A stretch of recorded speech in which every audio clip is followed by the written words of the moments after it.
Olá! No programa de hoje nós preparamos uma reportagem especial que vai falar sobre a silagem, todos os processos e todas as etapas e também a importância de você, produtor rural, realizar todas essas etapas de acordo com as orientações técnicas. Vamos acompanhar esse material. Recomendações para se ter uma silagem de qualidade basicamente, começando com a escolha do terreno.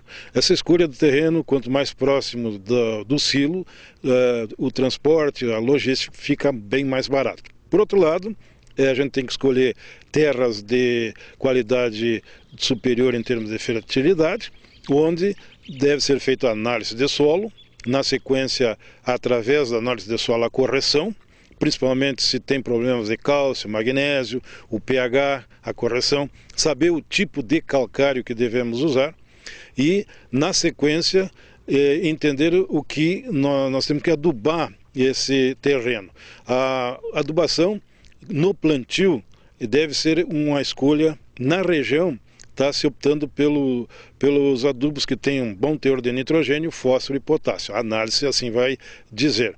Por outro lado, no plantio, a escolha da espécie de milho, ou então do híbrido correto. O correto, a recomendação, é aquele que produz grão, mais grão por hectare. Esse é o milho próprio para silagem.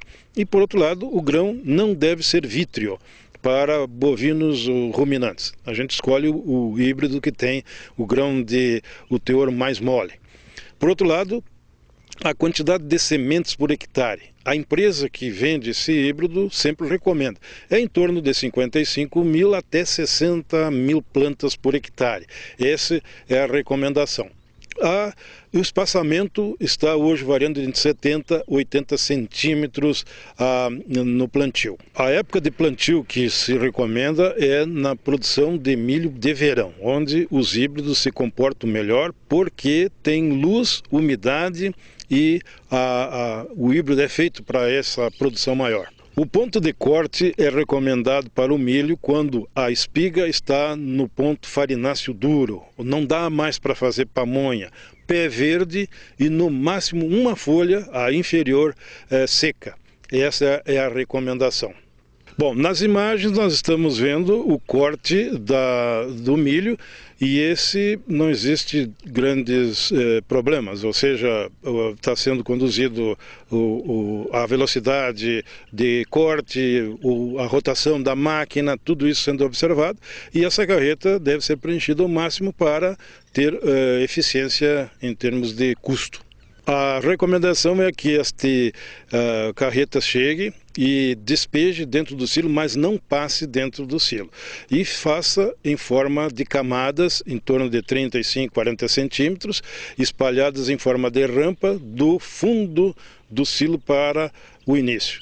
Bom, o correto de fazer esta prensagem, essa expulsão do ar, o pisoteio com a máquina, esse trator não deve parar nem um minuto de fazer o pisoteio. Por que isso? Porque aí essa camada retorna entrando ar novamente, porque a máquina parou. A máquina não deve parar de pisotear. Essa é a recomendação. Não é bom ficar parado o silo de um dia para o outro complementar. Sempre quando isso acontecer, a recomendação é que se faça a mesma camada que foi feita no dia anterior. Então não é um bom de se fazer. Então a silagem deve ser feita no mesmo dia. A recomendação é que esse silo seja fechado no mesmo período sem interrupção. Nós estamos vendo nas imagens a cobertura com a lona e o fechamento desse silo, já expulsando esse ar que fica entre a lona e o silo, e colocando-se terra. Na sequência, a recomendação é colocar peso, porque, na verdade, nesse clima que nós temos aqui do oeste do Paraná, muito quente, incidência de sol, essa lona pode ter problemas de apresentar algum furo e entrar ar e água. Portanto, uma recomendação que acreditamos de ser econômica é colocação de telhas que fica fácil depois para descarregar o silo. A colocação de terra tem tido aquele contato terra mais silagem difícil de descarregar. Portanto, a telha é uma alternativa viável. A gente recomenda que os produtores façam o planejamento correto da quantidade a ser confeccionada, o número de animais a ser tratados, e para isso é o tamanho do silo. Todas estas recomendações que nós estamos divulgando para que o produtor tenha produtividade, para que se tenha silagem de qualidade e não cause problema para os animais, e além disso, custo eficiente então de uma silagem de boa qualidade com a alimentação correta em termos de nutrientes, principalmente energia, que é a silagem assim rica, e proteína também, que não é muito rica a silagem de milho. Portanto, está aí a eficiência alimentar. Bom, você acompanhou aí todos os passos para a produção de uma silagem de qualidade. É importante que você siga essas orientações para que o resultado seja satisfatório na sua propriedade e o seu rebanho possa produzir mais leite. São as dicas do zootecnista da Emater, José Luiz Bortoluzzi. Convidado de hoje no programa, Adilson Janowski. Adilson, bem-vindo novamente. Um assunto que a gente já tratou aqui nesse programa, que é a questão das invasões indígenas. Esse assunto, pelo jeito, vai longe ainda. Olá, Marlon. Olá, amigos do Giro Rural. Polêmica, né? Sempre mais polêmica. Acho que da última vez que a gente até conversou sobre isso, né, Marlon? Aumentaram as tensões aí no campo, invasões, principalmente aí no Mato Grosso do Sul, onde o indígena até foi morto. Os indígenas estão protestando também em Brasília contra a usina de Belo Monte, pelo impacto ambiental que vai causar naquela região lá do estado do Pará. Porém, o país não pode parar, né? Não sendo redundante, né? Claro que o norte do Brasil precisa de energia para alavancar alguns setores. E também aqui no nosso caso, no Paraná e outros estados, aí, principalmente em Mato Grosso do Sul e Mato Grosso, parte aí de Goiás, onde os indígenas buscam a terra, né, mas também os agricultores têm outro lado, né? A demarcação é algo muito complicado, né? A FUNAI está por aí, está já com algum tempo com esse projeto. Os indígenas necessitam de uma parte grande de terra, né, de um pedaço bom, e claro, as fazendas estão no meio, né? Então, claro, o conflito acontece, como aconteceu, eles ocuparam a fazenda lá Buriti. Em Cidrolândia, ali no Mato Grosso do Sul, fica ali na região central do estado do Mato Grosso do Sul, mas complicado, né? É uma situação bastante difícil de ser resolvida. A FUNAI tem que rever algumas coisas e também o governo tem que rever algumas coisas, né? Tanto para fazendeiros como para os indígenas também. E aí é uma polêmica muito grande, né? Na sua opinião, a FUNAI, ela realmente cumpre com o seu papel ou deixa a desejar um pouquinho? Veja bem, Marlon, são duas correntes bem distintas, onde entram ali, por exemplo, a FUNAI e também a bancada ou o pessoal, a área ruralista, né, que está protegendo aí seu território, né? Então, digamos que os princípios são diferentes, mas isso precisa de uma ação do governo federal, né, delimitando algumas coisas, né? Claro que a FUNAI é um órgão federal, né? A gente não está aqui discutindo também, né, a veracidade ou não da FUNAI, mas acredito que precisa ser revisto sim, sabe? A FUNAI tem algumas ações que precisam ser revistas quanto a essas demarcações. E claro, deve haver o bom senso, né? O bom senso tem que imperar, né? Fazendeiro aí, alguns já tem aí as terras já há muito tempo e também não dá para da noite para o dia cortar esse benefício que a nação tem, né? Afinal, são eles que sustentam e plantam também, né? Então, tem que ser ouvido os índios e também tem que ser ouvido os fazendeiros para que não ocorra mais isso que aconteceu, né? Início da semana aí, essa morte de indígenas e Força Nacional tendo que correr para dentro de fazenda para garantir a segurança, né? Enquanto isso, fica esse pé de guerra, né? Aí Sim. Ninguém mais fica tranquilo, é fazendeiro, familiares de fazendeiro humilhados, é os indígenas sendo atacados, atacando, então fica essa guerra, é complicado realmente isso. Bom, outro assunto, Adilson, é a safra americana. A gente também deu alguns toques já em alguns programas anteriores, parece que a chuva não para por lá, né? Marlon, na mesma época do ano passado, a safra americana já estava com 97%, a safra de soja americana, 97% da área plantada, né? Ajudou bastante. Estados ali da região central americana, porque a faixa leste, tanto como a faixa oeste, não são produtores de soja.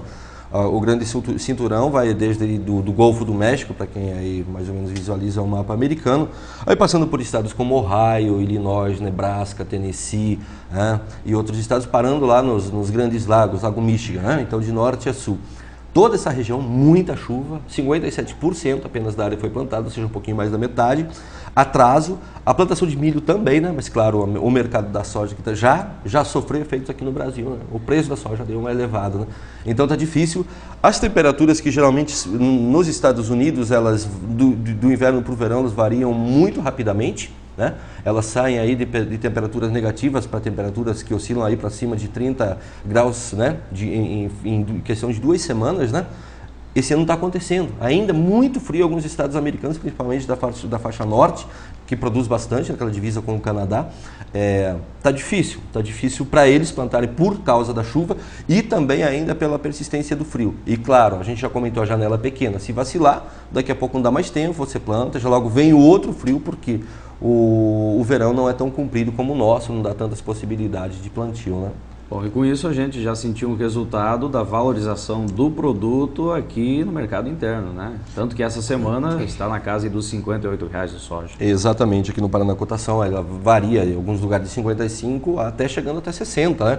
Mas no Brasil como um todo, 52 até alguns lugares até R$ 65,00. Já deu uma avançada, né? E claro, a gente sai de uma safra, né? Não saímos há muito tempo de uma safra. Muita gente tem soja para negociar. Talvez seja um tempo pertinente, né? Mas com certeza alguns agricultores estão bastante felizes com essa alavancada. Claro que é reflexo do mercado americano que está tendo esses problemas, né?